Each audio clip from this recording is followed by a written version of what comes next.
Kylian Mbappe could have never played football if he grew up in the U.S., in my opinion. Being from the States, you have to learn how things are over there because MLS is much different than the Premier League, and you're almost stepping into a different realm. With the 2026 World Cup coming here and a new generation of fans start to become to discover the game, there's no telling where the game's going to be 10, 15, 20 years. One game changed my life, and that's all it ever takes.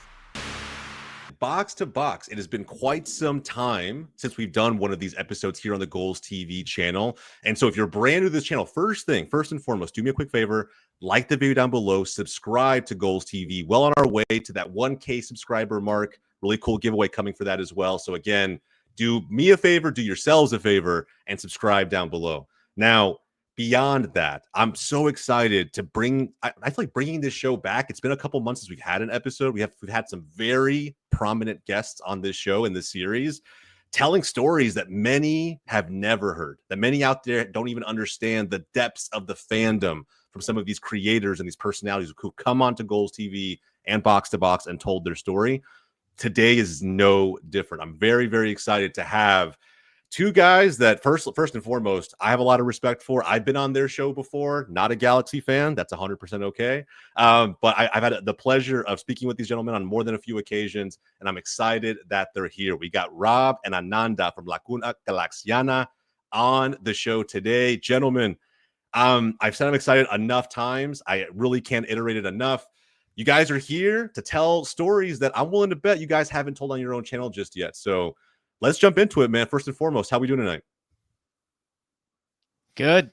A little tired from work, but hey, we're here, right? I mean, look, if it's about football or just about our channel or whatever, I can talk your face off all day. So no, I'm excited to be here, man. Really, really appreciate the invite. And you're right.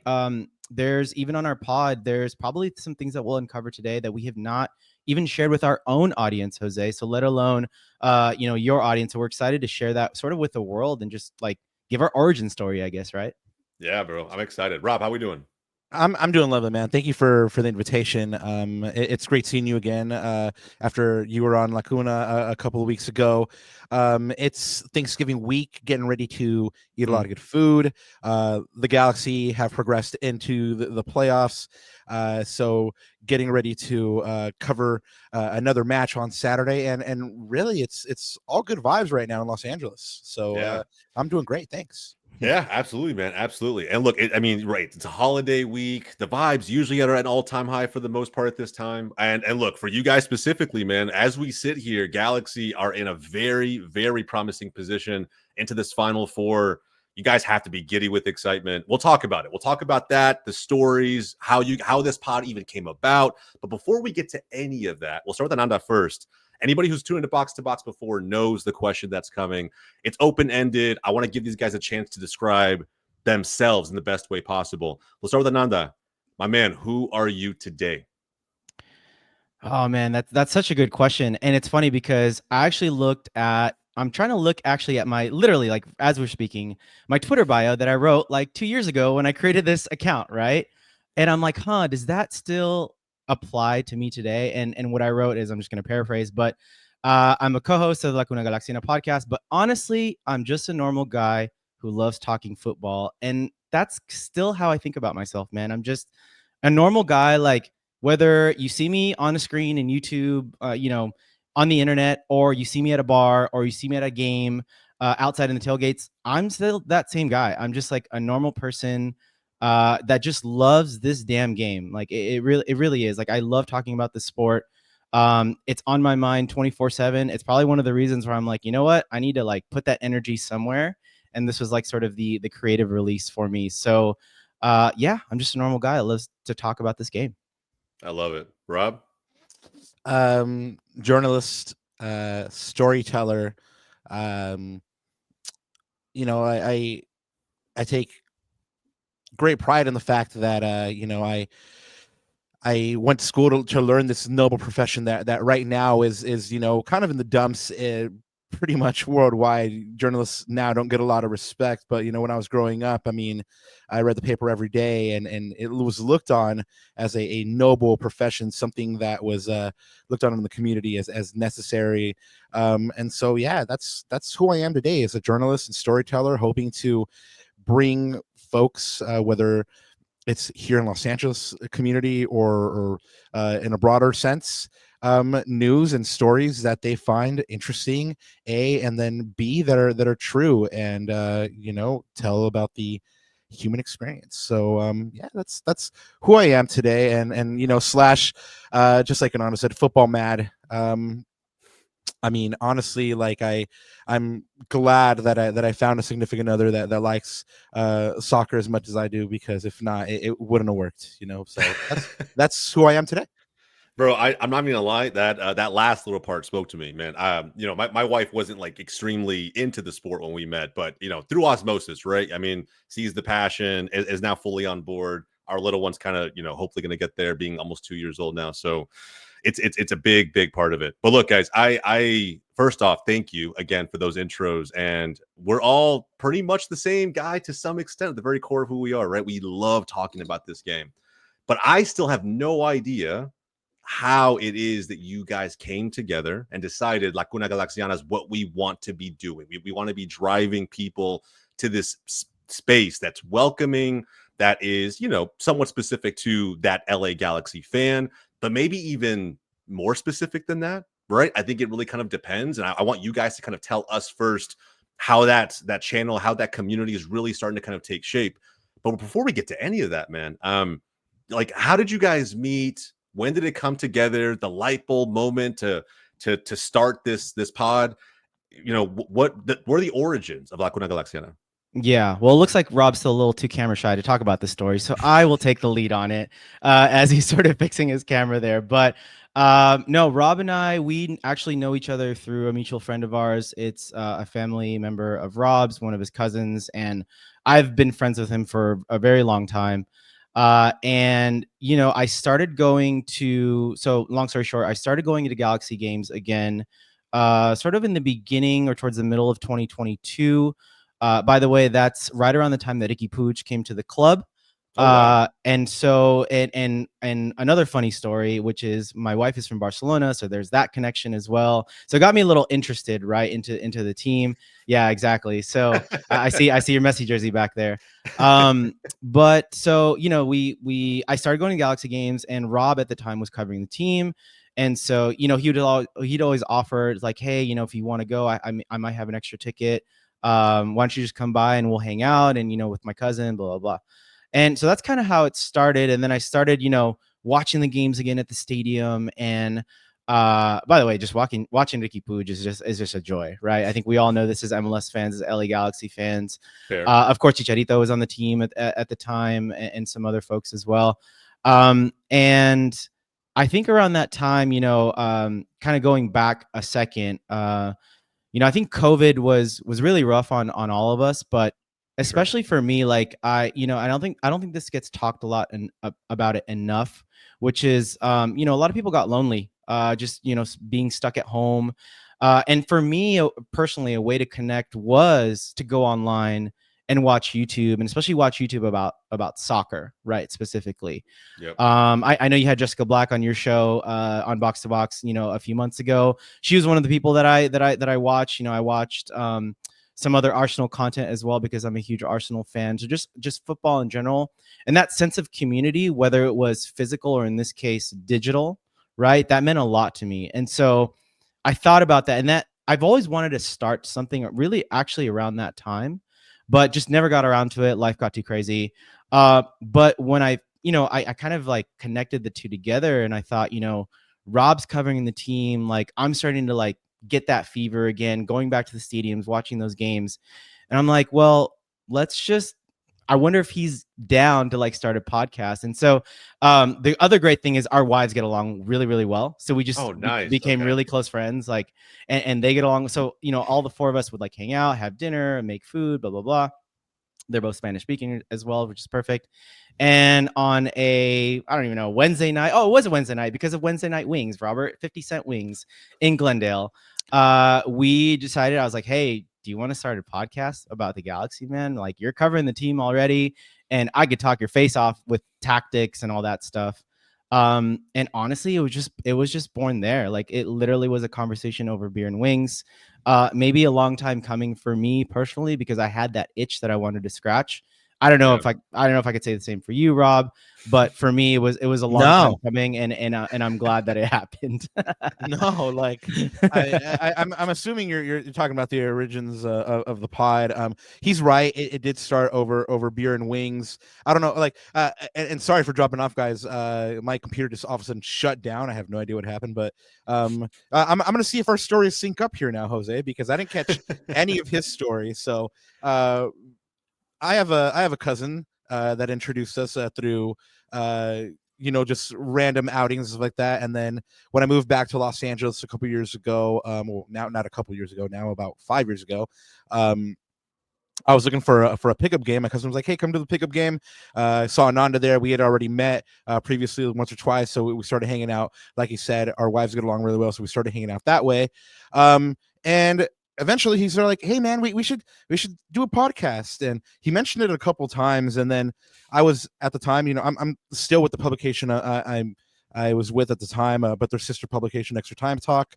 Then it was Last Word on Sports, and I was writing 2 or 3 stories a week and editing as well. So I literally told this vato, like, I'm down after like 4 or 5 times. Like, I was like, I'm down if I don't have to do any work. If I can just show up and just like talk, then I'm down. The dream. And it's like not like that at all. Like my wife is like, you put way more time into that podcast than you spend with me. And I hate to tell her this, but like it's this podcast is one of the funnest things that I've ever gotten to be a part of it. And so I'm glad Ananda was like, "Hey, we should do a podcast. Hey, you know what? We should do a podcast." And then I'm glad he finally convinced me. And so basically inspiration for the pod is Ananda Beer and Wings. Yeah, what a salesman! What an absolute salesman, bro! He did Absolutely, Persistence. the idea, Persistence. Yeah, it gets you far in life. And look, it birthed the start of this channel. And I'm really curious, right? Because obviously, Ananda, when you brought the idea up, right? I'm sure you've dug around, you saw the content that already exists around the market and covering the Galaxy specifically. Rob was doing it from one lens and one perspective, but I mean, off the top of my head, right? There's Corner of the Galaxy, there's Nag News, there's more than a few different channels out there. In a big market like this, what did you guys decide when talking about this pod? Like, what were the conversations like? Were you thinking, okay, we're just going to talk about the Galaxy the way that we know how to do it, or are we going to add kind of some of our own personal connection to this and make it feel like our community that's starting to grow is one big happy family? Are we really going to focus on this from a Hispanic lens? Like, what ties did you want to have to this to make it stand out? Anandita, ¿me permites? Dale. We wanted to show respect to those that came before us, like the Podfather, Corner of the Galaxy. Josh Gessman has been doing this thing for 16 years. I mean, Nag has been doing it for like 7 or 8. There's a lot of other really good pods in the sphere. I mean, Simply Soccer, a lot of good journalists in the sphere. So when we started thinking about this podcast and what it was going to be, we wanted to respect them by keeping a standard, by not just putting out like a whatever, not product, but like for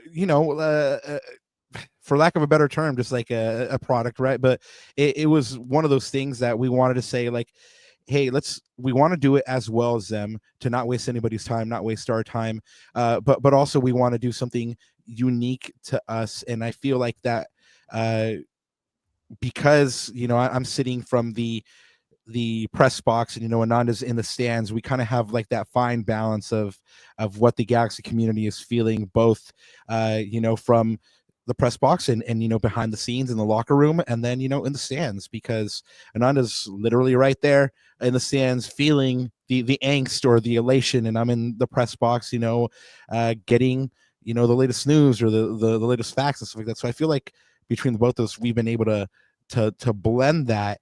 And that's kind of like our unique kind of angle, added to the fact that I believe we're the only bilingual pod, and that's something actually that we can do a lot better on, is being even more bilingual. But that's a point of pride for us, because we know that there are a lot of older Galaxy fans that are Spanish speaking only, and my parents being one of them.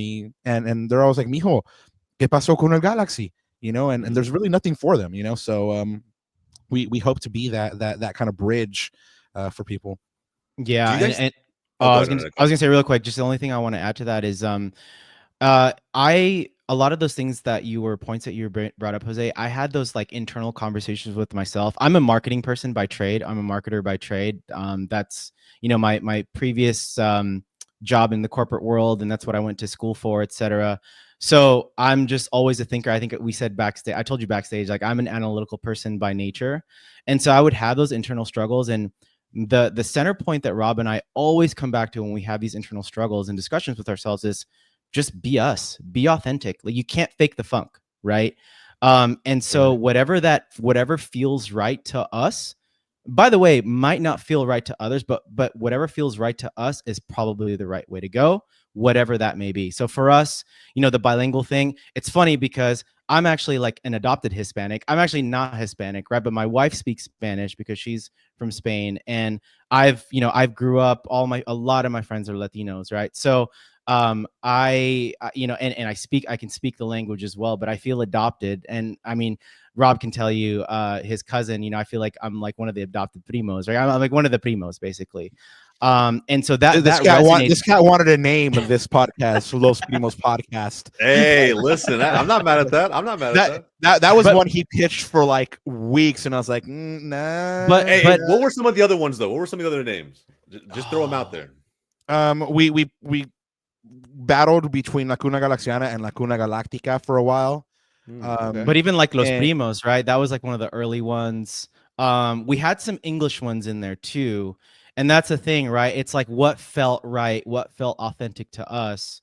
And it was, and even Rob was like, well, if it's Spanish, like, is that gonna signal something? I'm like, no, that's who we are. That's what we want, right? And that's what's gonna come out in the show. And so I wanted to bring that perspective too, because I know like a lot of people struggle with this, and at the end it's just like be true to yourself, be authentic, because I think the authentic self is the best version of yourself, and that's what we want to share with the world. And the value add too, right? Like if it's not bringing the Galaxy community or the MLS community anything, we don't want to do it. Like our point is to inform people and get them the stories and the news and like the happenings around the league and around the Galaxy that actually matter. So that's if it's not bringing them anything, like we're not doing it. And I would say, as someone who's been on the show as a guest, I would say you guys do just that. I know Rob mentioned a little while ago, like maybe you could be more bilingual, but I think for as far as like all the shows that I've been a part of, right? I think the way you guys fuse it in, it comes off so naturally, which like makes me feel like you guys have had these conversations before, right? The type of show you want to put on, the welcoming nature of it. I mean, me being a Hispanic, I think automatically to my own family and how it feels when I'm going to go see them on Thanksgiving and I walk into my tia's house and it's going to just feel like I'm kind of home a little bit. I'm going to see people I haven't seen in maybe a couple weeks or so, but I'm welcome in. I'm here. I'm home. Let's have a good time. Let's take the stress off a little bit and talk about what we love, right? And that's kind of what that felt like. Just even sitting backstage and hearing you guys kind of break the news down, bring the guests in, you have a good time with it. I think anybody who's tuned in or hasn't tuned in before will be able to kind of sense that immediately. But thinking about the show and Ananda, you mentioned, being an adopted primo, there have to be other fans or other viewers that you guys have, regular viewers to your show and to your channel that maybe start to feel kind of the same way, and that Hispanic influence that you guys have on your show, I think it is indicative of the market you live in, the fan base that you have, the team that you support, like the way you experience all of that, right? The Hispanic culture. Do you really try hard to bring that out with your LA Galaxy content because it's who the fan base is, or is it just coming off naturally? I'm kind of curious. I feel like it's a natural thing because it's so ubiquitous with Los Angeles already. Like you hear Spanish everywhere. Anand and I, like he said, like he is not naturally Spanish speaking. He learned Spanish, but him and I, in our everyday conversation, we'll speak a mix of English and Spanish with each other. The team also, just since day one, they identified with those Latino stars, Hispanic stars, Cienfuegos and Campos and Tanque, and so it's kind of ingrained into the culture, and in every facet of LA life, whether it's food, whether it's fashion, whether it's art, whether it's music. I mean, uh, and sports as well. I mean, across all the sports here in Los Angeles, you have Latino greats, and that's why we do our part, or try to do our part anyway, to honor the culture and honor other cultures as well. I mean, Ananda, it like he mentioned, he's an adopted member of this family, but just adjacent to that, the Galaxy and we as well try to include our Armenian brothers and sisters here in Los Angeles, our Muslim brothers and sisters here in Los Angeles, our Asian brothers and sisters here in Los Angeles. I mean, because let's face it. I mean, Los Angeles is that melting pot. I mean, and that's really at heart what we're trying to do is include the entire community. I mean, where we can only bring it from a lived experience, of which we're I'm Latino and Ananda is an adopted primo, but yeah, no, I feel like it's natural. Like Ananda said, you can't fake the funk, and I feel like at any point where we try to like force feed it in, you'll be able to tell, and people are obviously going to be like, hey, you guys are falling off, man, and we hope that they tell us. I mean, we hope that people that have been with us since day one will be like, hey man, we saw the show, what y'all did was kind of whack, you might want to rethink it. We love that kind of feedback, whether it's good or bad, and get at us, G's. I mean, let us know. Yeah. No, I mean, when you say it does all 100% make sense. But that point you just made, though, about LA being a melting pot, not just of cultures and people, but look at all the different, look at the sports market you guys are in, right? Look at how LA Galaxy mixes in with all of the other sports fans. These are giant, giant fan bases of the biggest sports in America. And the way you guys talk about this game and to each other throughout the show, and throughout the channel, I love it. But is it, if someone was trying to get a good understanding of what it's like to jump in and try and absorb LA sports culture a little bit, do you think that this is comparable? How you guys deliver the content, or maybe even how LA Galaxy shows deliver content in this market to some of the other fan demos, right? Whether they're Clippers fans, Lakers fans, LA Kings, whoever it's going to be.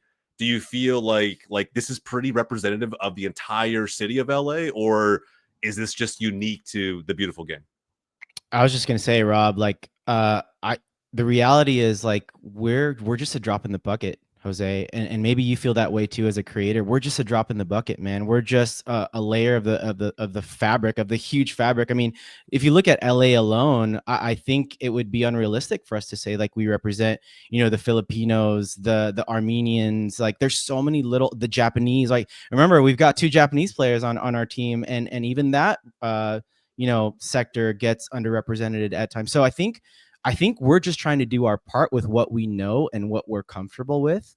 And that's how I would address that. But you know what? Like I'm hoping that, and maybe we'll get to this later, but I just want to say it now before I forget. I'm hoping that we become inspirations for like the next Filipino guy to do something for his market, the next Armenian guy to do something with his market, and celebrate the Armenian players that we've had on the LA Galaxy. There's so many things that there's so many ways that people can sort of use us as an inspiration, hopefully. And yeah, I think we need to proliferate that type of content for sure. Yeah. I do think that the Hispanic community interacts a little differently with the Galaxy than with other sports teams in the market, though, because if you look at a team like the Lakers, I mean, they're synonymous with LA, but the reality is that it's not really within the reach of a lot of families. I mean, you take a family of 4 out to the Lakers, and you're talking about $500-$600, and that's just on tickets and parking, right? You can totally go out to Chavez Ravine, Dodger Stadium, and have a nice day as well. But you're also speaking about $45 parking, and the World Series champions, and now you're paying like $100 a seat. I mean, again, it's not accessible, but what is accessible is you can totally go to the digs, and you can pay $20 a ticket, sit in the supporter section, go out there with all your primos, with all your family, tailgate, and that's really how community starts. That's really how you get to know people. And then the beautiful thing about community is that community becomes family. So I really think that this Hispanic community engages with the Galaxy the way they do, because there's roots there dating back to those players that I talked about. They set roots down then, and so that community has grown, that family has grown. You spoke about walking into your tias, right? Yeah. And for the holidays, and after a while, and you walk into that warmth, that familiarity. That's what walking into the digs the other day was like after that 23-day layoff between the playoffs. It was like that. It was, and since it was all good vibes as well, like everything is very happy in Galaxilandia right now. It felt like walking into your tia's house. Like it was warm, it was bouncy. Like the sounds were reminiscent. The smells were there. Smells of food. Yeah, exactly. Yeah, I mean, it felt like that, and that's the way your team or your club should feel. Like you're going to some family, your community, and you're having a good time. I love that, man. It makes me want to go to a game at Carson because I haven't been. Yeah, man, I need to. I definitely need to. But look, I think the origins of this pod and everything that's gone into it, man. I the one thing I do want to stress as we think about moving into and segueing into another topic is, while it feels like you guys have thought about this a lot, the creative direction, the voice you want to have, the community you want to build around, not just the LA Galaxy, right, but specifically your show as it pertains to the LA Galaxy. It may sound super sophisticated, but I think it's not. I think you guys took a very humanistic approach to it, wanted to have a unique voice to really respect and honor those who came before you. I think you're going about it the right way, but I really do believe that the obstacle to entry is lower than it's ever been. I think you guys are also probably proof of that. And so if anyone out there is, kind of tuning in and thinking, God, I have to really kind of think through all of these individual little crooks and nannies to figure out if I want to create content, I think the best thing you can do is start trying to find your voice, start turning on the camera, turning on the mic, and just see where it goes. I think naturally with creative work, your voice almost sometimes tends to find you. And that's really kind of what I've discovered. And I feel like I'm almost discovering again, listening to you guys talk about it. Absolutely. Yeah. I mean, I just want to share a really quick anecdote with you, man. I mean, like I said earlier, that Ananda approached me a couple times about this pod, and I was like, nah. Well, I was like, nah, because I had been trying to start a pod before that for about a year, and thought about like different iterations of what it could be. Would I have a co-host? What would I do? And like, I got so caught up in like the launch that I never really started anything, and I just kind of left it by the wayside for like a year until Ananda came up. Right? You said the barrier to entry right now is low. It is. I mean, Ananda and I literally last night after last night's show, we were talking about the concept of walk, crawl, run. For us, it's more going to be like walk, crawl, jog, run. We have a lot of ideas that we're trying to like put in motion. We don't know if they're all going to stick, but that's part of the creation process, and like you said, people are, if they just turn on the mic and they start talking, it's viable because it's real, it's them. Yeah, and one last thing, the biggest barrier of entry is you. It's here. It's in our heads, right? Like you said, Jose, I echo that 100%. You just go out and do it. Like, who cares if you suck the first 50 times? You will get better every single time. We still suck. We still suck. That's what I'm saying. We still suck. And people still listen to us. Agree and disagree. But I will say that, like, yeah, man, I mean, like, I can't iterate that enough. Like, if I could enable just one person who's with every one of these episodes who's listening to be like, hey, this is your sign, you're calling to just start. It's not, just understand that, the first video, the first podcast episode, whatever it is that you do may not be what you're hoping the end product looks like, but you can't get to that end product without starting, without trying, without trial and error. It's all part of it. It's all part of the creative process. I think you'll really appreciate what the final end product looks like by just, again, going down that journey yourself and experiencing it all for yourself. So yeah, man, I echo everything you guys are saying wholeheartedly. Going into the journey now a little bit, right? And I think this part is very powerful for me. I feel like, and you guys could probably talk to all of the learnings, right? We could be here probably for a 2-3 hour episode around all the learnings, man, that we've learned just going about this, trying to build something for ourselves. But let's get a little fun with it. I mean, I'm curious, looking back at y'all's show, I kind of looked through some of the popular ones, obviously some of the latest interviews and things you guys have done with guys like Jalen Neal and a whole bunch of other stuff. By the way, anybody in the audience, I'm linking La Cuna Galaxiana's pod down below as a channel. Go check it out. A lot of great content there. But maybe we get some recommendations early. All right. I'm kind of curious. Memorable interviews, episodes you guys have ever done for anybody who's tuning in for the first time and just hearing about you.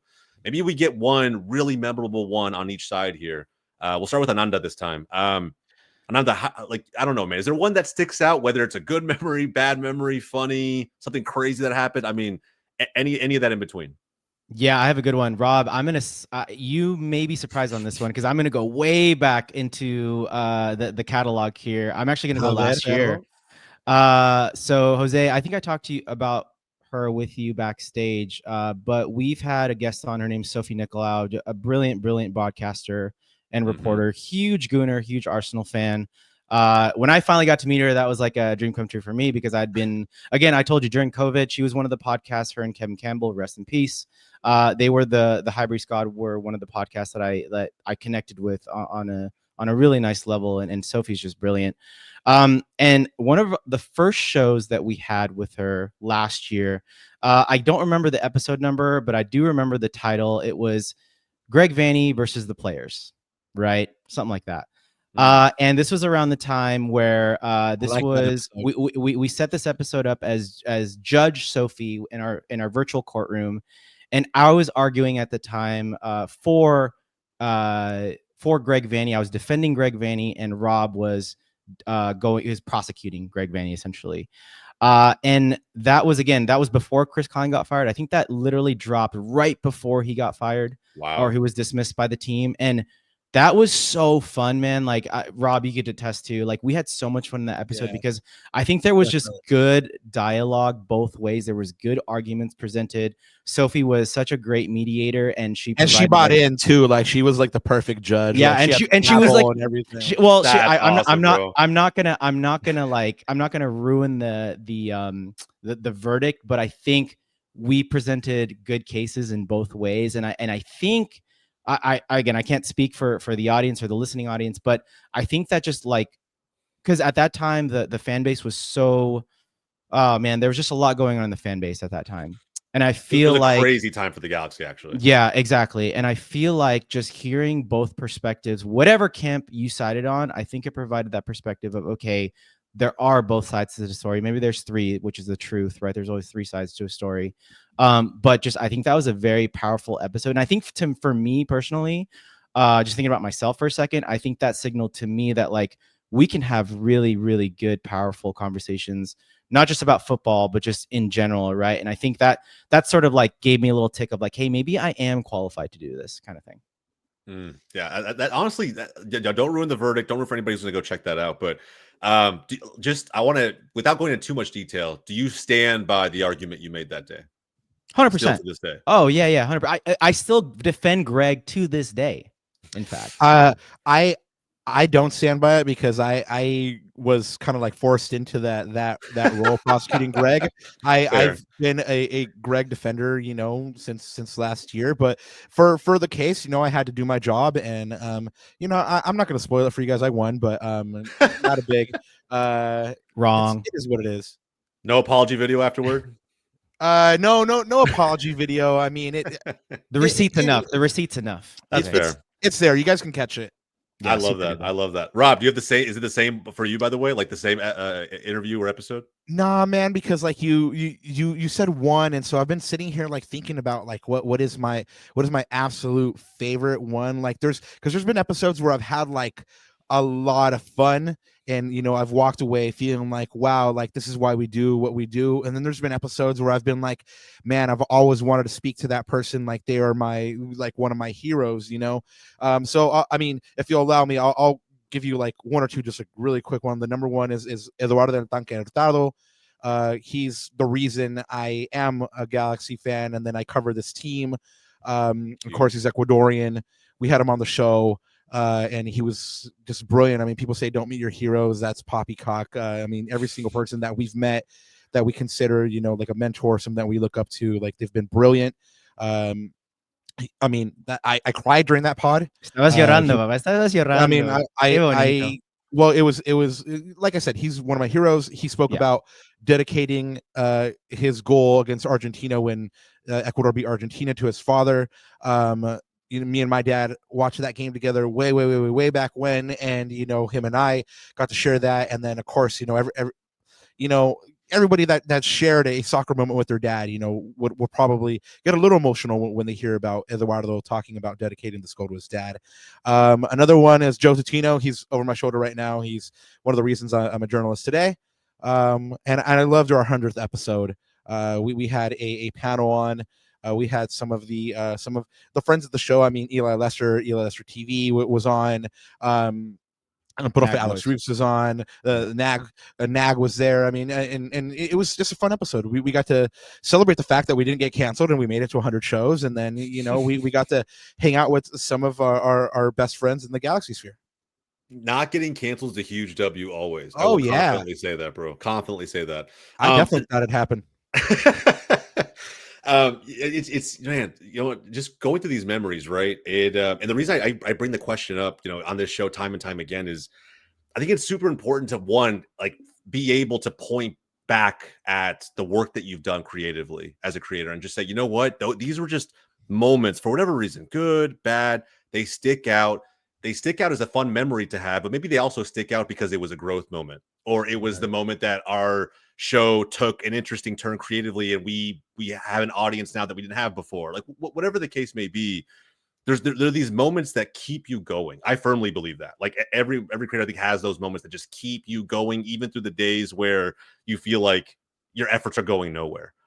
And in those moments, right, from your perspective, and I definitely want you guys to be as honest as possible here, but like when those challenging moments happen, how do you guys keep going? Like, what keeps you going mentally? Is it the friendship? Is it the fact that you've already created so much?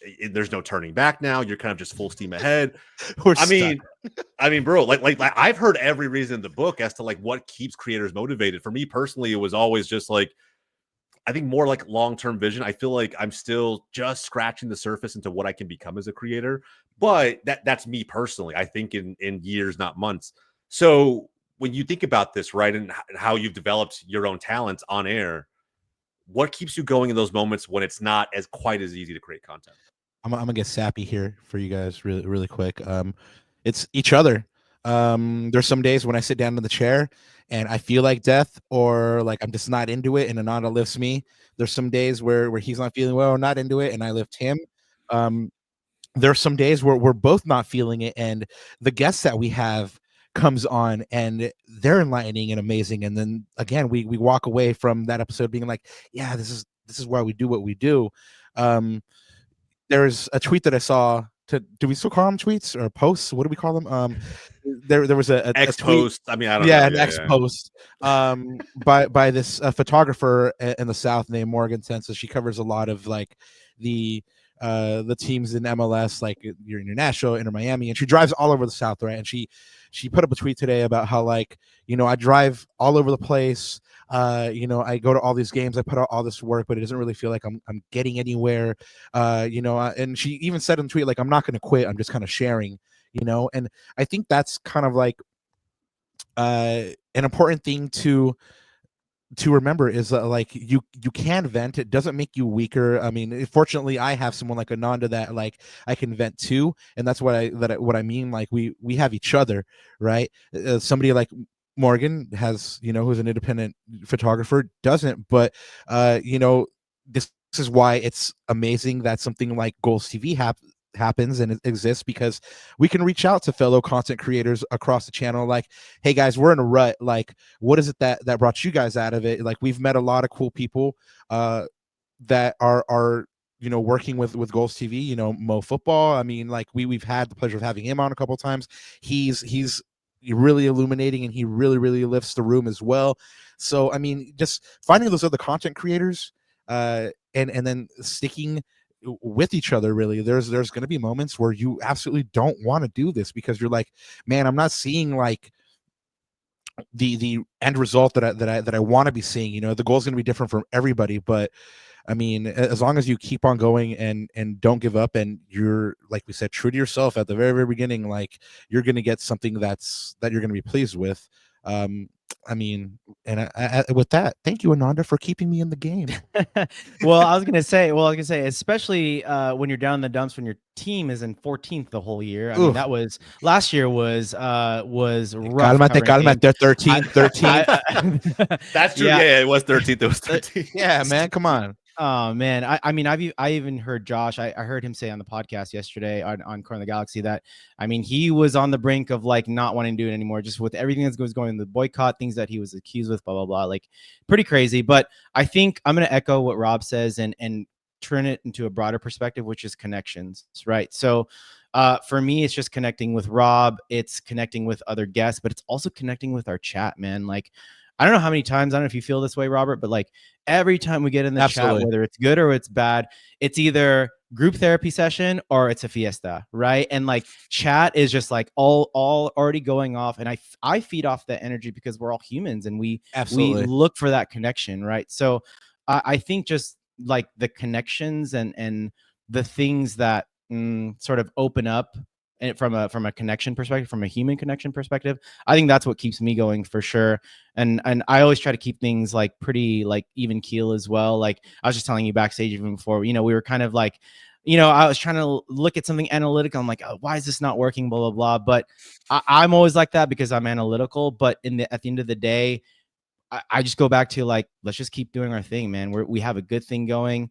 I can't wait to see everyone in chat. Can't wait to see Rob and our guest, whoever that is. And that's really what it's all about, man. It's just making that connection.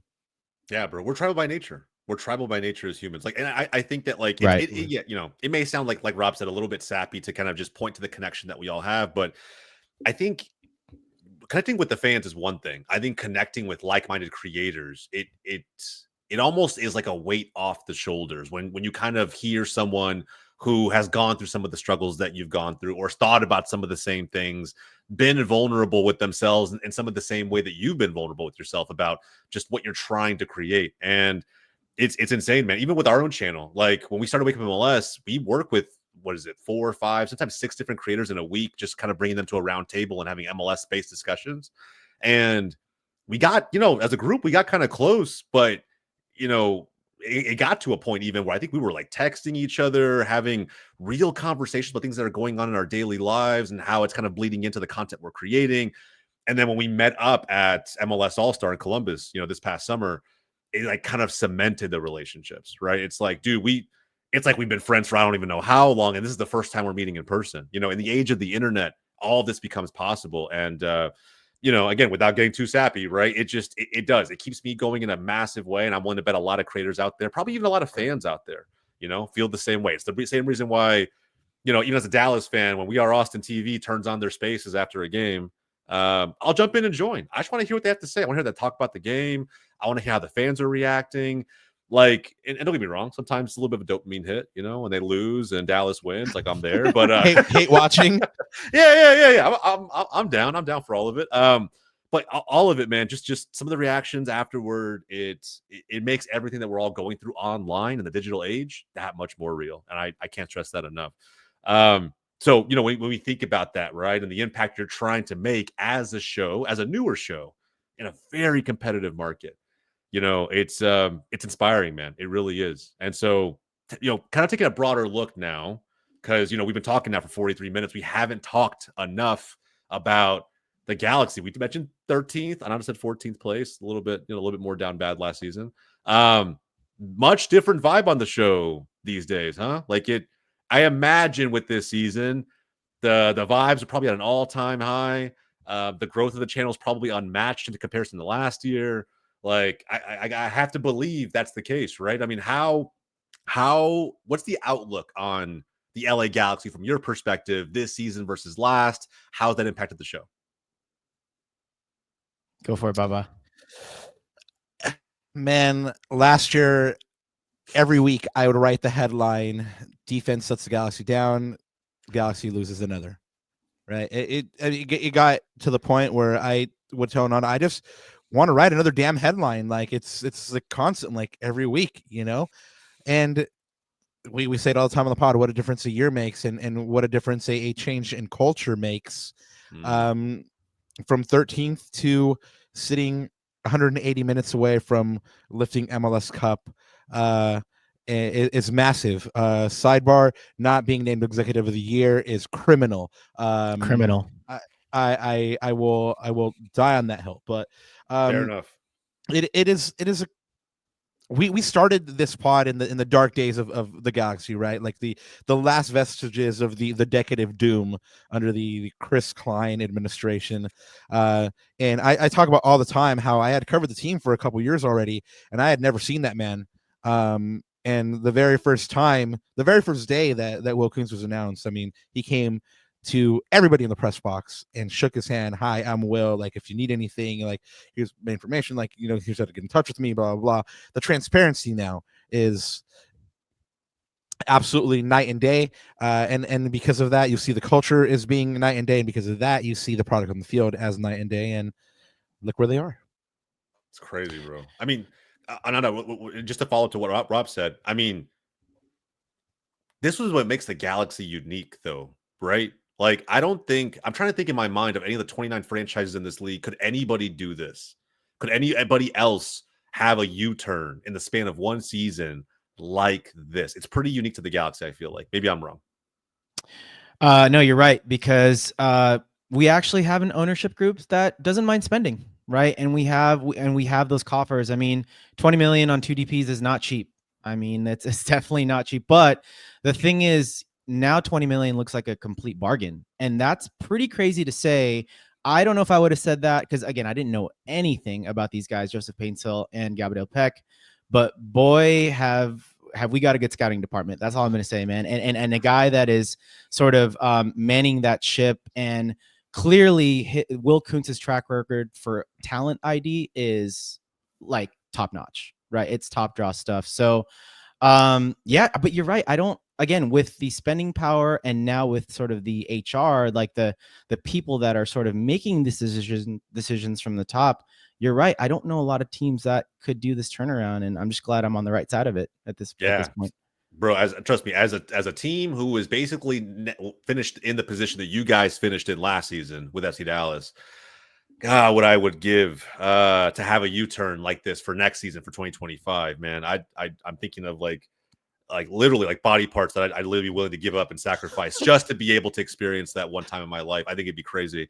But yeah, it's so unique to me. Like, you think about what Galaxy is able to do in the span of just one season, and it makes me feel like, I don't know, the other side of LA maybe should be a little bit scared, right? When you think about what they've been trying to do over the last few years, what LAFC has built itself up to be, not just on the field, right, with the product they're putting out there, but even off the field, the crazy valuations, the investors they've gotten involved, the glamour that's involved with being a fan of that new expansion side. But with the luster kind of being restored now to the Galaxy, and I think it's not just for this season, right? It's not just for next season. I mean, there's going to be years now of this rivalry only intensifying. And when you look at that, right? Because we all remember what I think the state of the Galaxy was when LAFC came in. Kind of, even before that, people will point to just that, I don't know, maybe fabricated rivalry, I guess, with Chivas USA and things like that. But with LAFC coming in, with how quickly that fan base, I don't know, just was aggregated, right? And kind of just uniquely positioned itself against the Galaxy fans. Maybe some switched over. I'm willing to bet some of that was there too. But when you think about that stuff, right? That dynamic, the rivalry, what it's doing to LA, what it's doing to the soccer market, how has everything shifted now? Not even just this season, because I'm willing to bet that there's been a crazy jump this season alone, but even prior to this, right? During the Chris Klein era, during LAFC's, rise to where they are today, how have things shifted? Well, it didn't come without a cost. We've spoken about the front office and the turnaround in culture, but really that doesn't happen without these fans deciding this is our club, we're going to boycott. I say it didn't come without a cost, because these fans deprive themselves of going to see the club that they support to bring about this change, and that only happens. This Chris Klein administration only gets held accountable because of this boycott. You're right. I mean, the Galaxy weren't great for this entire rivalry. In the table and on form, but fortunately they've always gotten up for Tráfico. I mean, it took LAFC up until I believe last year to beat the Galaxy at home. So even when the Galaxy has been at their utmost poor, they've found a way to beat LAFC. I mean, everybody remembers Zlatanazo.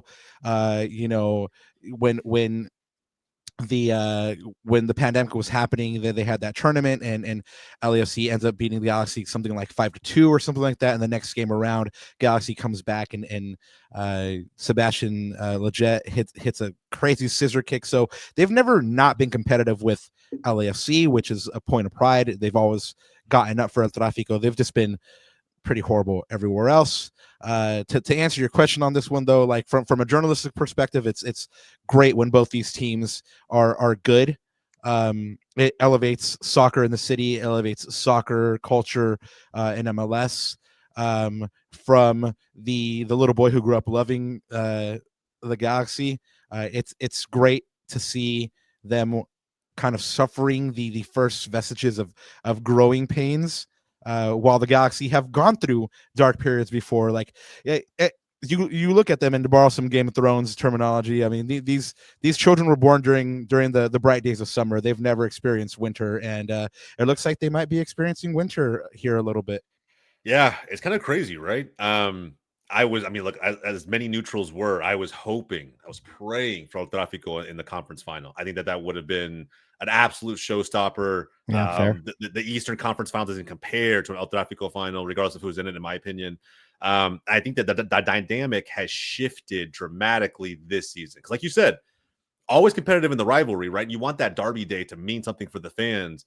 But I'm willing to bet fan culture in the city of LA, as it pertains to this game and this league, just took an exponential rise to a different level, right? When you have two teams who have a good product, not just during that specific match, but throughout the entire season, and the two top dogs in the West, two of the favorites to go to MLS Cup going into playoffs. I don't know. I'm willing to bet 2025 going into the season, we're going to experience, I think LA will probably experience something that it really hasn't experienced. And I don't know how long, if ever. Yeah, I mean, I just throwing out a question to both of you guys, Jose and Rob. I mean, I would argue, do you guys think that behind Messi, I think El Tráfico, if I'm sitting in the league office as a marketing person now, I feel like El Tráfico is probably the second biggest draw, the second biggest headline in MLS behind Messi. And so for that to happen, you need both teams in a competitive state, fighting for conference championships, fighting for top spot in the West. I think that rivalry in both teams being in a competitive position, I think that's just better for not only the city, but just the growth of the league as well. Because like I said, I would argue that that's the second biggest headline in MLS behind, of course, Inter Miami and Messi. By far, in my opinion. Yeah. Yeah, man, I think it's good for the league. It really is good for the league to have both these teams good. And I would make that argument for a couple other rivalries as well, right? We just saw the Hudson River Derby. Right. I think that, even that rivalry, whatever's brewing in the Southeast between Orlando and Atlanta, I think that just some of these things, whether they feel fabricated in the moment or not, the El Tráfico is the one that doesn't. It feels like it means something different to the fans. I mean, I think for the last Tráfico, just seeing the timeline, right? Just seeing jerseys being burned or stomped on, just seeing fans getting exposed, the receipts, right? Those who have switched from one side or the other, just all of it, right? Unfolding, being unpacked right before our eyes to make you feel as a neutral that you have a stake in this game and where it's going to go and how it's ultimately going to end up. So, yeah, I think the dynamic this season, it felt like it hit another level. I can't wait for 2025. I think it's going to be amazing. Putting the Galaxy aside for just a second, because we're kind of, obviously nearing the hour mark now, and I would be respectful of time and everything else. With what's coming next year, right? I mean, I'm sure you guys with your own show could not have even gotten close to predicting what we saw in 2024, right? Based on 2023. There was no way in hell that you're looking at that last season like, yeah, we got a shot at this being a top two team. Right? When you think about now looking ahead, right, to next season, probably the season beyond, you guys have a great FO that seems to be taking care of the team, both on and off the field. What do the next couple of seasons or few seasons of Cuna Galaxiana look like? right? How will this show evolve? Have you guys talked about that at all? Just kind of curious. And I think that you can hit this one first, man. I mean, we can talk about a lot of things, but I guess I'll start with this. I think I'm a little bit like you, Jose, and that I do look longer term, and I think about sort of what's happening in this country in a couple of years, right? That World Cup's coming. That's a huge sort of, I think, stake in the ground for everyone, for fans, for creators, for media, for whoever loves this game. I think it's funny, just a quick side note, like you, my wife was not too big into soccer. I mean, she's a Barcelona fan, but just casually, you know, right? Because that's where she's Fair. from. But we were lucky enough and fortunate enough to watch all of Spain's four games actually, in the World Cup in Qatar. And man, World Cup fever hit her like a brick. Hit her like a brick, man. It was so good to see her just like get super, super into it. So I know the effect that can have on a casual, right? Because I've seen it in person in real time with my wife. So I think if I think about just sort of, we are definitely like an LA Galaxy. I mean, that's our bread and butter. That's who we know. But I've been thinking about just like, how can we sort of engage like the casual fans, especially like you said, the Hispanic fans, the Latino fans, right? Like, can we do sort of stuff that's a little bit outside of our comfort zone, but that we know as well? Like, for example, Roberto's Ecuadorian. So can we lean on that a little bit? Just like hit on the low hanging fruit that we know, that just, like you said, that can grow this game. So if I'm thinking like super, super long term, like I would love to, and this is why, like, platforms like you guys, like GOLZtv, this is great for that, right? Because you provide a platform for that. I mean, you have all these great shows that you have not only for MLS, but CONMEBOL and CONCACAF and international play and stuff like that. So I guess like I'm looking forward to your next invite, Jose, on the next panel. Again, because this is like us getting out of our comfort zone, and I'm really looking at that. But of course, like Galaxy, I think Rob and I are just in the beginning conversations of like, okay, how can we push this thing? And most importantly, not for ourselves. It's like, I wish I could take a poll of our listeners of like what they want to hear more of, what they want to hear less of, what is the segment that they get the most value out of. Like, we're always doing this for our listeners, the chat, whoever's listening to us. It's like I always say on the show, like, again, self-deprecation is my thing. I always say on the show, like, we can talk our faces off for 2 hours, and this is not for us. Like, Rob and I can do that over wings and a beer, for example, right? This is really all for everyone that's listening, and just for, hopefully, our hope is that they get one piece of information that's valuable out of every show. So yeah, I know I kind of covered the gamut there. What did I miss, Rob? What did I miss?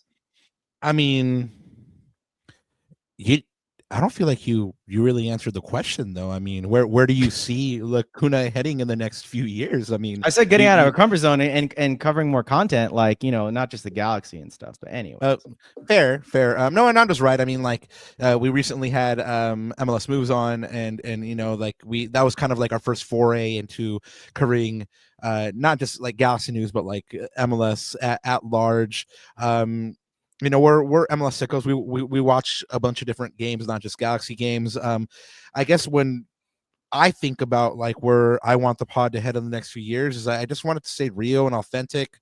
I mentioned Josh Guessman at the top of the show. I mean, he's 16 years in. I can't even imagine what that's like. We're 2 years in, and like, sometimes it dominates our lives, and in a good way. I'm not complaining, but it just, 16 years in, I can't imagine game planning that far ahead. So, Ananda and I speak about this walk, crawl, walk, jog, run concept, and I'm okay with that. I'm okay with growing slowly, organically. Like, I'm not, and I know Ananda's not in here to sell this pod for $1 million at one point. Like, the statistical odds that'll happen is very, very small.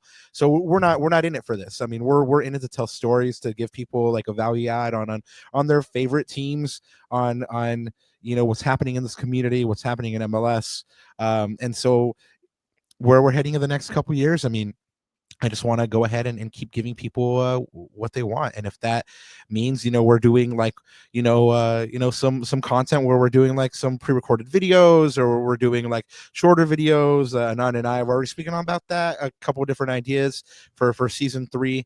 But if you look at season 2 to season 1, they're dramatically different. Season 3 will probably be different as well than season 2. And of course, it also depends on what the Galaxy is doing, because season 1 was a ton of group therapy because they were in 13th place. Season 2 has been a celebration because they're a step away from MLS Cup. Season 3, I mean, it might be the Champions League adventure because the Galaxy are going into international competition. So Yeah. who knows? No sé brujo, but I want to keep having fun. That's Yeah. what I hope keeps happening. Well, and the good thing is that we've already started sort of branching out a little. Rob talked about the reaching out to Will from MLS Moves and sort of going that way, but we're also starting to branch out in just our content offerings as well. So I started doing a sort of a breakaway pod with Alex Ruiz, who from the Galactic Tribune, who also covers the team. We do like 30 to 40-minute videos on purely tactics, because that's what I love and that's what Alex loves. And we recognize just sort of like not a lot of people are doing it, at least in the MLS space, breaking down tactics, formations, pulling out video.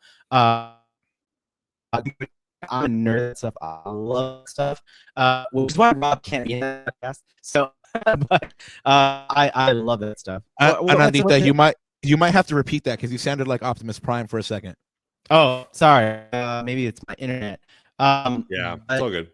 But no, I was just saying, we knows that it's called Los Galacticos, and we break out all the footage in terms of game footage and tactical analysis and stuff like that. Am I still glitchy? Yeah. I'll help him out, Jose. What he's trying to tell you about is a breakaway pod predicated on tactics. Los Galacticos, Nanda and El Profe Alex Ruiz have 4 episodes at the moment. I mean, they did one right after El Tráfico, that famous come from behind 4-2 win for the Galaxy. And I mean, if you want to know really what led to that victory, it's right there. If you want to know how the Galaxy's blowing teams out of the water 6-2, supposedly one of the best defensive teams in MLS. Check out the latest one. What is Vanny Ball? Like, what is Vanny Ball? I mean, people throw around that term. I don't think a lot of people know what it means. Find out. And let's go Tacticos, episode 4. Yeah, absolutely. And Ananda, you're back, by the way. It's like perfect timing, right? Right as soon as you were done. Yeah, you're good to go. Yeah, and you mentioned like breakaway shows or pods or series, right? Like we've done that here. At first, it was just Wake Up MLS, and then Box to Box kind of came out of just an idea that like we want to make the journey of being a creator more relatable, lower the bar to entry, get more people involved, not be scared of talking about this game on the internet. And then, from there, this season, we added a Premier League specific show because it turns out there's a lot of MLS fans who also follow the Premier League. But we give it a unique, yeah, glory. Not the last decade though, right? Unfortunately, another bad decade. Or fortunately.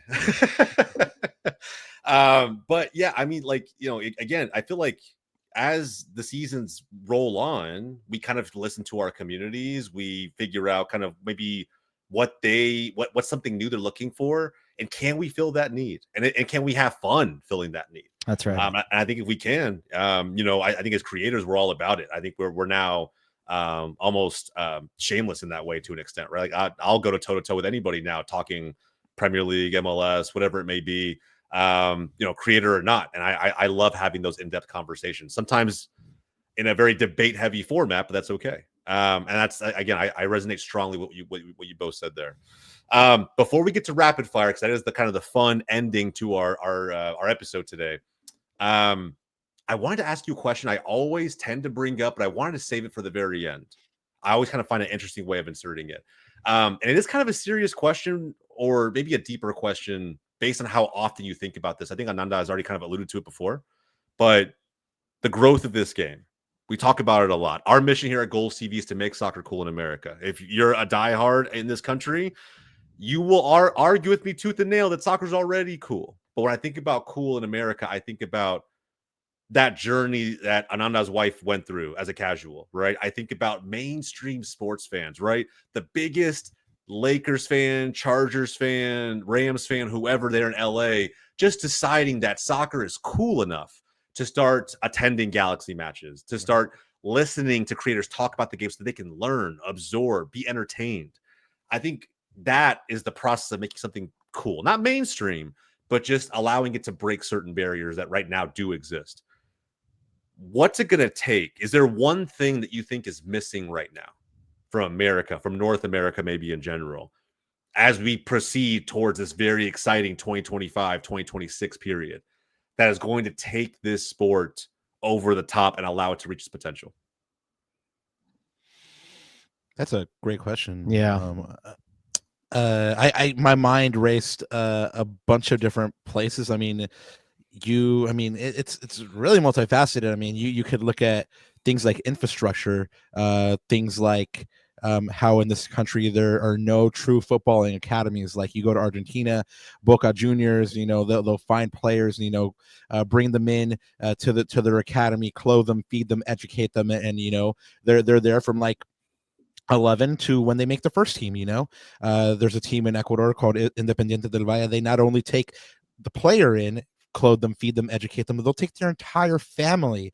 These Latin American countries, South American countries like Ecuador, where I'm from, some of these players don't even have electricity or running water, and so they get taken in and they get helped. We're fortunate here in this country that we don't have a lot of places that don't have running water, or we don't have the amount of poverty that Ecuador does. But what we don't have is a viable path to from an academy to the first team. I think San Diego is the first team in MLS that's building that kind of system, where they're currently building a campus there in San Diego that will, bring academy players in, that will clothe, feed, educate them.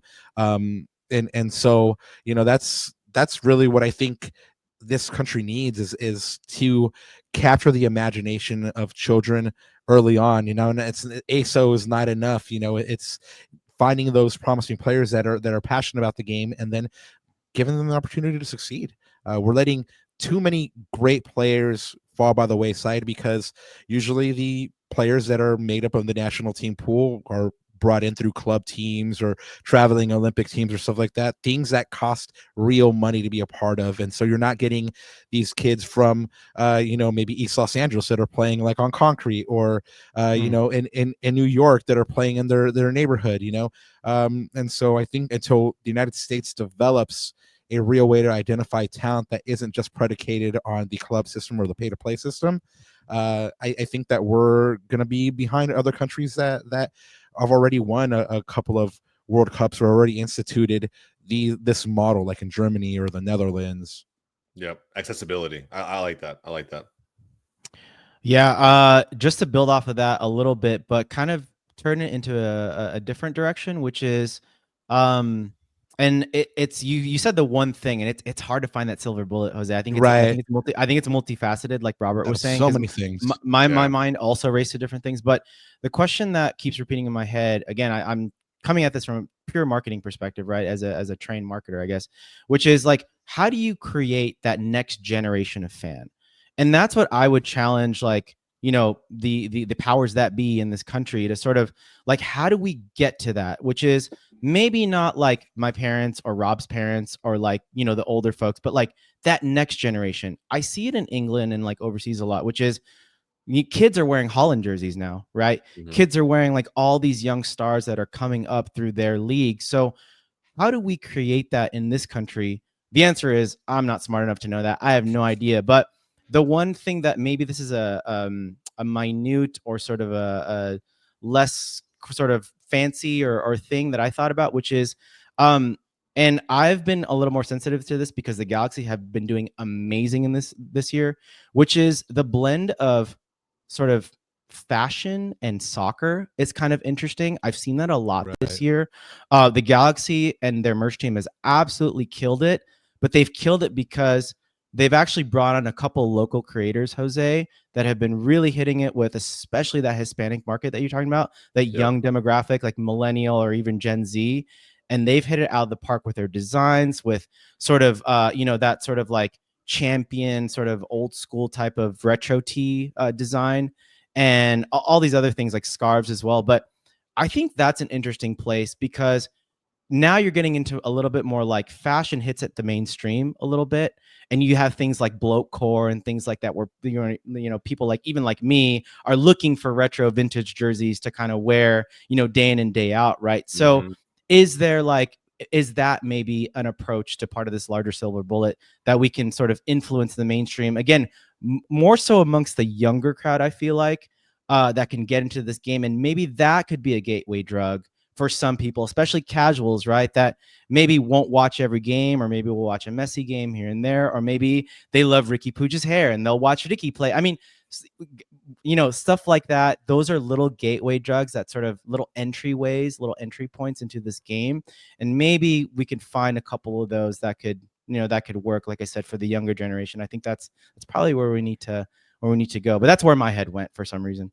Jose, I'm gonna tell you, like Whitney said, I believe the children are the future. And just this weekend there was I was walking to the press conference after the game. There was a family still in the stands, and there was 2 kids. They were probably around like 9 and 10. These kids, if they paid attention to the Galaxy before, have only known this team being bad. Most likely they didn't. Right. They're getting captured by the Galaxy right now while they're arguably at their highest point in 10 years. So that for that kid who's seeing the killer P's out there and Dejan Joveljic go off 6-2, he's going to remember that, man. And then when it comes time to pick up a jersey, it's like, hey, you know what, I'm going to go with that team that I saw win 6-2. He's going to tell his little friend. Those 2 little friends are going to tell another little friend. I mean, and then you have a little Galaxy clique, and I love it.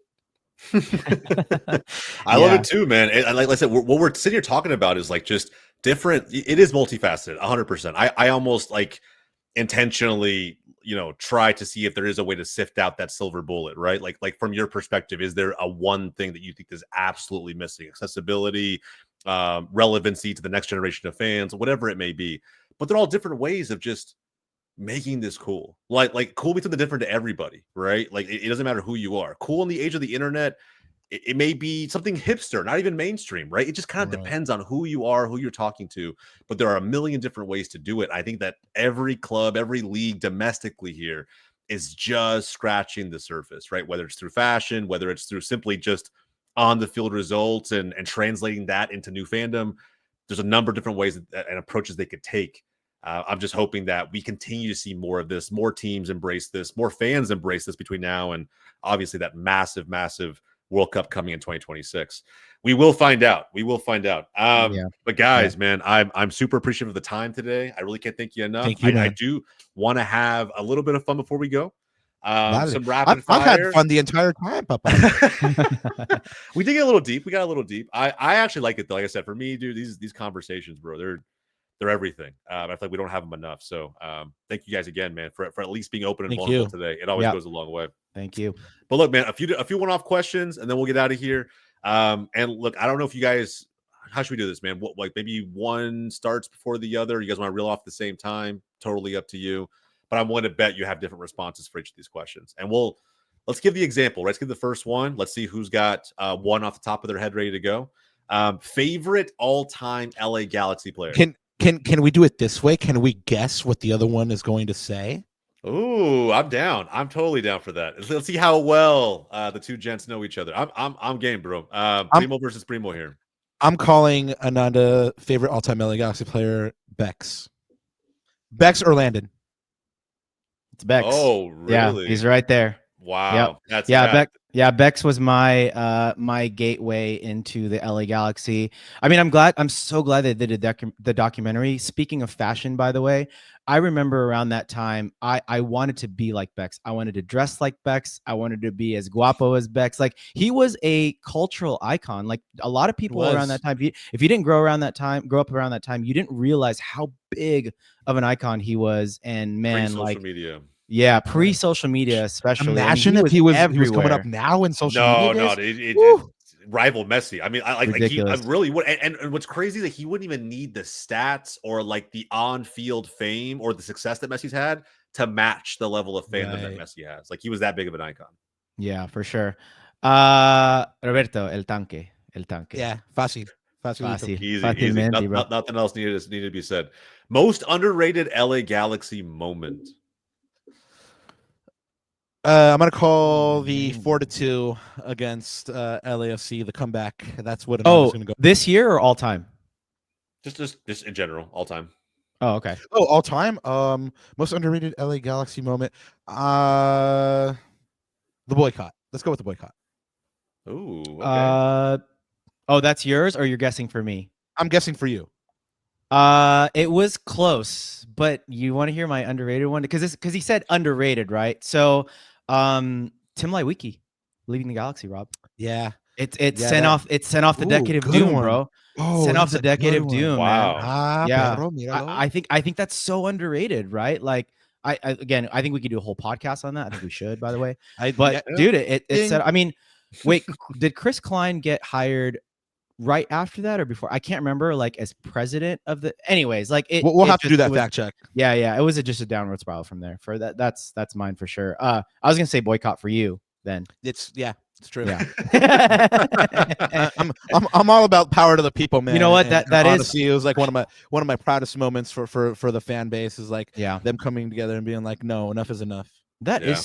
is super underrated. Maybe like I didn't think of it as underrated because I'm so sensitive to it. Like I have my tunnel vision on, but I mean, maybe you can respond to this, Jose, or anyone that's watching, you know, write in the comments, but just the impact I think the boycott that boycott has shown to other fan groups and sort of what you can do to impact and have a voice with your team. I think it is underrated, Rob, in the grand scheme of things. I think you're right. Jose to start the FC Dallas boycott. Look, Nico was out mid of the season, so my boycott was over a long time ago. But I think if you want to point to is I know the mismanagement of the squad build. There's a whole other can of worms that we can open up from a Dallas perspective. Another 2 to 3 hour pod. Yeah, 100%. But I will say though, I mean, in recent memory, the only thing that moment that's similar is probably when, and I'll remember because I remember tuning in to Tactical Manager's channel the moment it happened was when the US was ousted from Copa America and 11 Yanks Tactical Manager went on. We're live for like 3 hours after the game, and they were legitimately thinking about having conversations with a full-blown audience there, one of the biggest audiences they've probably ever had, and talking about whether or not they're going to create content anymore, whether or not they're going to cover this team, talk about the U.S. men's national team, because it doesn't feel like their voices were being heard. They're gathering a community, they're growing a community around this team, and the team's only becoming worse or moving in a direction that's completely away from its core values. And it felt like the boycotting that was happening after that on the timeline everywhere, everything that stemmed from that stream was really just due to, again, that power of the people notion, right? That like as fans, we have more control than we think we do, and we have more of a say than we think we do. So yeah, man, that's the only thing that I think is even remotely close to kind of what I saw when the fans were pushing for Klein out. So it was kind of crazy. And credit to the Galaxy and the Galaxy front office since they decided to take the boycott seriously and say, hey, like this is actually a thing. Because at first, I mean, I don't think they thought it was a thing and it would kind of peter out. And when they realized like, oh no, like this is a thing. Yeah. And, you know, they took it seriously. I mean, they took steps to remove Chris Klein. And then now they're doing a great job of listening to the fan base. They've created a fan council. And That's awesome. We know, like, because again, we're there and around it all is that they speak to the supporter group presidents a lot. Point being is that their ears to the ground now, like they're doing their best to stay engaged. Man, you love to see that, right? Those long-term fixes that just make you feel like, again, there's something more for you here than just simply attending a game and cheering on your team every week. And that's the best part about it. All right. Bet prediction for the Galaxy this season. I'm willing to bet both you guys have them winning it, but let's just put it out. MLS Cup. MLS Cup, baby. MLS Cup. Let's go. It's MLS Cup or bust. I love it. What about next season? La Champions, pues. Oh, really? Yeah. Wow. Look. I don't think that Will Coons is going to come out and being like, okay, we won MLS Cup. We got this team back to where they need to be. I think this team is not only ambitious, but they have the core of the team to at least challenge into the deeper rounds and hang with teams from Mexico. And Will Kuntz is not going to rest on his laurels. I mean, there's rumors around the league that there might be increased spending, there might be a little bit more money to go around, there might even be a fourth DP. Will Kuntz is going to take full advantage of this. He's going to build a roster to go out and challenge on the continent. And be a contender in the Champions League. I mean, again, the standard for the Galaxy is such that they need to be doing that. It's not like, should we go for it? What should we prioritize? No, the priority is winning everything from day one. That. Yeah, the mentality shift. Yeah, I agree with that. I was gonna say, I mean, not places or anything, but just competing in all competitions. You know, all cup competitions, even Leagues Cup. Like, I feel like we're gonna have a deep run in Leagues Cup as well. I was just talking about this on the show last night, which is, if you look at our second team, I mean, we have a pretty deep squad, Jose. And like, I don't feel anxious for any of those bench guys. If something happened to our starting 11, you've got Julian Aure to come in on the left back. You've got Jalen Neal to come in at center back. You've got Diego Fagundes and Marco Royce coming off the bench. I mean, it's getting ridiculous now, right? I mean, the embarrassment of riches that this team has. And I feel like we're going to go from strength to strength next year. Will Kuntz, like Rob said, he's not going to rest on his laurels. He said on our very podcast, this organization was the first to 5. He wants to be the first to 5 more. That was, you know, from your mouth to the Lord's ears kind of thing, right? It was just beautiful to listen to. And it's just, he has that ambition, but not only that, the talent. And I think his recruiting team, that, you know, Mikel Dencher, everyone that's associated with that staff, I think he's got the right people in place. So we should be able to compete on all fronts next year for sure. Love that. And this next one's keep it to one word. I just want to hear, and we'll let the fans discover kind of for themselves, especially for those who visit. And I think, you know, it's got to be a hot spot for any neutral fan next season. One word, just one word to describe the LA Galaxy fan experience in LA. Authentic. Oh, that's a good one. That's a good one. As opposed to familia.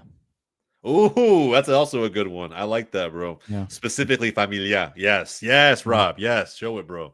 I like it, man. And then finally, if you could change one thing about MLS, what would it be? I've already kind of touched on it, the spending. Yeah. There's we need more. Been talk more. Yeah. I mean, the spending, I mean, a bunch of coaches has complained about it. It's no surprise that MLS does challenge in international competition, but a lot of the clubs don't have the depth to go ahead and go deep and play 2 or 3 times in a week, you know, or play like on a Sunday, a Wednesday, a Saturday, you know. They just don't have the personnel, and that's because they don't have the spending power. But again, some chat around the league. Let's cross our fingers. Yep. Yeah, and on top of that, I mean, I'm starting to get behind this, you know, changing the transfer window and changing our schedule. I mean, of course, there's going to be some logistical challenges to that. Yeah. I've talked about on our show, like playing in snowstorms in against the Rapids in December or whatnot, but or in February or March, but yeah, I think that those two things kind of coincide with each other. You can attract better talent in those windows as well to get those rising stars out of those clubs. And coincide that with increased spending. I think that's a good recipe for growing this game and getting these stars that, you know, that we need to sort of grow the sport and grow the league. Yeah, I think the one thing that I would add to what most people have said, which I think kind of, you know, runs down similar lines to what you both have said here, is I want us to almost change how we recruit. I want teams to change how they recruit. I think we've grown so accustomed to seeing players from mainly the same parts of the globe make their way to MLS. People will say, you know, throw around terms like retirement league and things like that when you see Olivier Giroud come into LAFC, but when you see the Galaxy signing someone like Ricky Puig, that's a massive deal. But the one that stands out to me the most from you guys is actually Peck.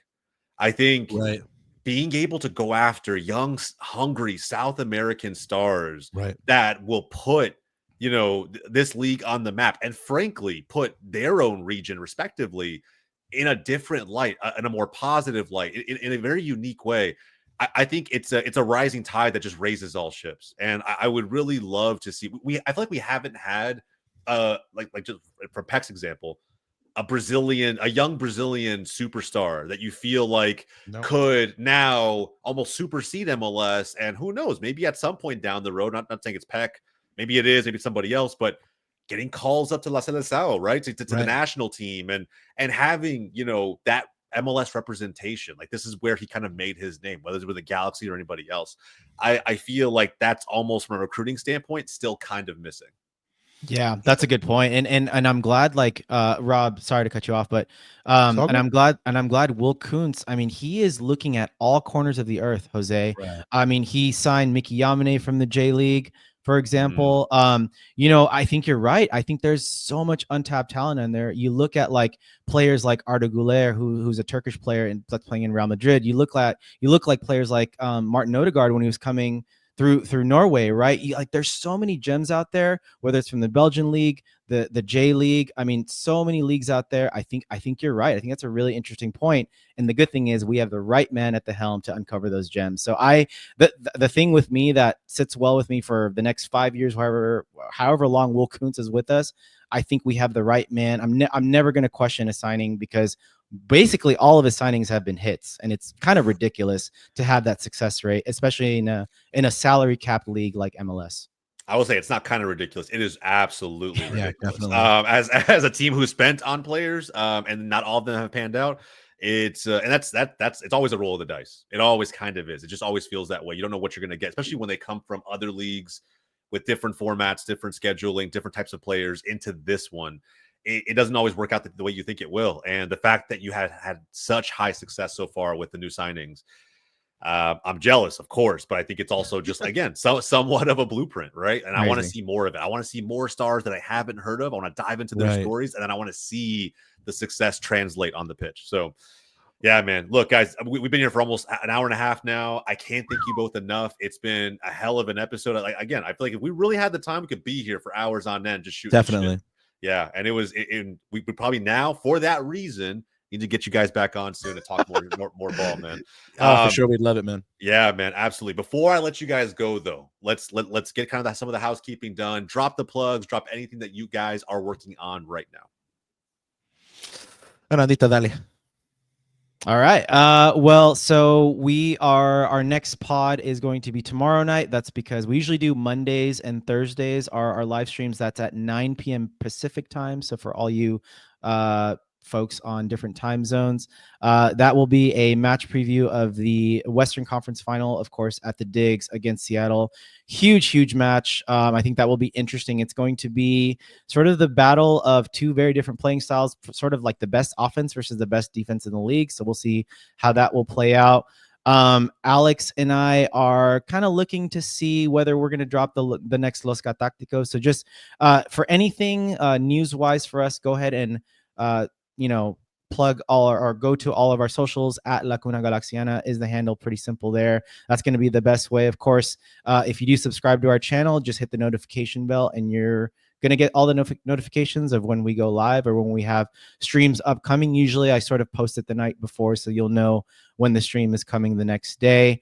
I know Rob is working on some spicy guests as well as the league sort of winds down, and hopefully, we've been really fortunate this year, man. We've had, the likes of Will Kuntz and Jalen Neal on recently, so hoping to continue that. And again, for all the announcements, go ahead and follow us on the socials at Cuna Galaxiana is the handle. What I miss, Rob? Yeah. Your own handle. Oh. My own handle is right there on the screen for everyone that's watching on YouTube. So that's at Ananda Galaxiana. As I always say on our show, you can always follow me, block me, or you can stalk me. Take your pick. Well, Ananda said, if you subscribe, we humbly implore you and beg you to, if you come across this channel, hit subscribe. And then, if you don't want to mess with us, silence the notifications, but that helps out independent content creators. Hit that algorithm that YouTube loves. Guys, my handle is there on the screen as well, at El Escudero de LA. You can always find my written work at Extra Time Talk. And yeah, I think that's pretty much it. I mean, Ananda, we hit 350 subs today. We are on the drive to 500. So again, if you're listening to this pod, whether you're a Galaxy fan or an MLS fan, we we'll go ahead and bring you the best of what we can, and hopefully you mess with us. We would love it if you did give us a shot, and that's pretty much it. I mean, big things on the way. I mean, hopefully we're going to be doing a preview pod for MLS Cup pretty soon.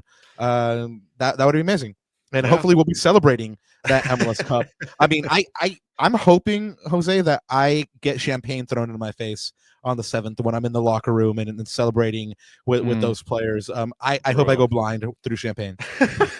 The goggles, man, the goggles. You got to put those bad boys on. You know what I mean? Get them on. Exactly. There you go. Yeah, bro. Yeah, I look. I man, what I would give again for me to experience that moment in all its glory with my own team. But look, man. I'll say it again. If they're watching, the audiences who's tuning into this series, this episode, they love learning about content creators in general anyway. So if you haven't done so already, man, again, if you'd like to subscribe to this channel, great. But more importantly, go check out Cuna Galaxiana. Their socials are down in the description notes below. Again, subscribe, set the noties. They got 2 shows coming every week. You're not going to want to miss out. Even if you're not a Galaxy fan, I promise you're going to at least be entertained, at least a little bit if you're an MLS fan. So again, for everybody here at Box to Box, we're going to wrap this show up here. My name is Jose. That's Ananda. That's Rob. We'll catch you guys next time.